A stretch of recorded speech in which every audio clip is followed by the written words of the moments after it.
अग्नि रे जेते काठ पकाइब यह सेतिके अधिक प्रज्वलित हेब। जदि एही उदाहरण को निज जीवन में निया जाए तेबे बहुबार आम आखपाखरे किछि एमिति व्यक्ति रहितांती जेउमाने निजर स्वार्थ हासिल करबा निमंते आम भितर क्रोधर एवं अहंकारर अग्नि को नियारे घिओ ढालिबा परि कार्य करिथांती। आमको निज मार्गरु विच्युत करिथांती। आम मनर ज्वाला को निज कटु वचन रे आहुरी अधिक प्रज्वलित करिथांती।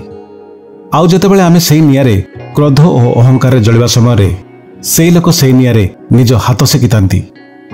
सेथिपई निज जीवन रे एभली व्यक्ति को प्रश्रय देवा अनुचित एवं सर्वदा एही व्यक्ति ठारू सावधान रहिबा उचित जो माने एमिति नकारात्मक भावना को उत्पन्न करिथांती।